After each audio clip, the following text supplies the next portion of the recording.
অবসরের কাজে আমি বর্ণালী। আজকে বানাবো এগলেস ক্যারামেল কেক। আমি নিয়ে নিয়েছি চিনি গুঁড়ো, বেকিং পাউডার, দালচিনি ও এলাচ গুঁড়ো, ক্যারামেল,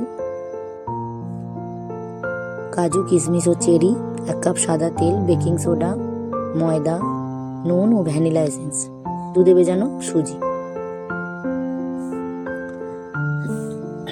প্রথমে একটা বাটিতে 1 কাপ পরিমাণে সাদা তেল নিয়ে নেব। তাতে দিয়ে দেব 3 কাপ পরিমাণে চিনি গুঁড়ো। এরপর তাতে দিয়ে দেব দুধে ভেজানো সুজি। সবগুলোকে একটা হ্যান্ড ব্লেন্ডারের সাহায্যে ভালো করে মিশিয়ে নেব।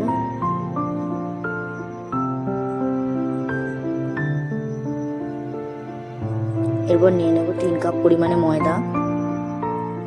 অল্প অল্প করে মিশিয়ে নেব।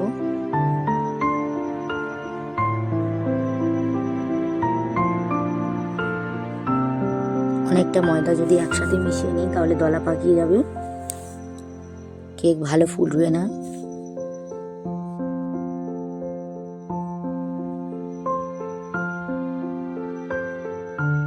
সমস্ত মিশ্রণটা হাতের সাহায্যে ভালো করে ঘুরিয়ে ঘুরিয়ে মসৃণ করে নেব।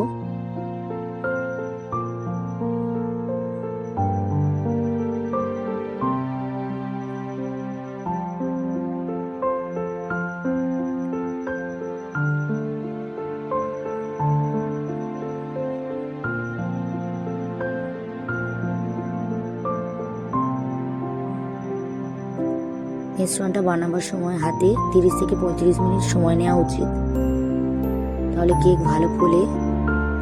এরপর দিয়ে দেব 1 চামচ বেকিং পাউডার, 1/2 চামচ বেকিং সোডা। আবারও ভালো করে মিশ্রণটা মিশিয়ে নেব। এরপর দিয়ে দেব 1 চামচ ভ্যানিলা এসেন্স।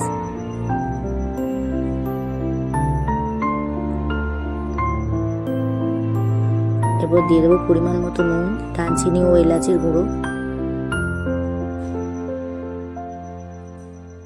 সবকিছু ভালো করে মিশিয়ে নেব। এরপর দিয়ে দেবো আগে থেকে বানিয়ে রাখা ক্যারামেল। আমি ক্যারামেল বানানোর জন্য প্রথমে 1/2 কাপ চিনি নিয়েছি, তাতে অল্প একটু জল দিয়ে কড়াই ফুটিয়ে নিয়েছি। জল মরে গেলে, চিনি লাল লাল রং হলে চিনিতে আবারও 1 কাপ জল দিয়ে গ্যাসের ফ্লেম অফ করে দিয়েছি। এরপর দিয়ে দেবো 2 চামচ পরিমাণে গুঁড়ো দুধ। সবগুলোকে আবারও ভালো করে মিশিয়ে নেব। মিশ্রণটা একেবারে মসৃণ করে নেব। মিশ্রণটা তৈরি হয়ে গেছে।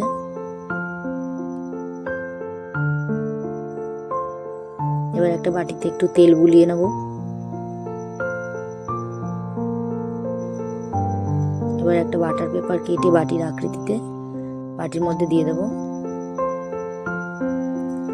এরপর ব্যাটারটা ঢেলে দেব। বাটিটা 2 থেকে 3 বার ট্যাপ করে নেব। এরপর একটা কড়াইতে কিছু বালি আগে থেকে 10 মিনিট আগে থেকে গরম করে নেব। বালির উপর একটা স্ট্যান্ড বসিয়ে বাটিটা বসিয়ে দেব। এরপর ঢাকনা দিয়ে দেবো। 10 মিনিট পর ঢাকনা খুলে কাজু, কিশমিশ, চেরি উপর থেকে ছড়িয়ে দেব। এরপর আবার ঢাকনা বন্ধ করে 35 মিনিট জাল দিয়ে নেব। 35 মিনিট পর একটা কাঠি দিয়ে দেখব কাঠির গায়ে ব্যাটার লেগে আছে কিনা। যদি কাঠি পরিষ্কার থাকে তাহলে বুঝবো কেকটা রেডি। তৈরি এগলেস ক্যারামেল কেক।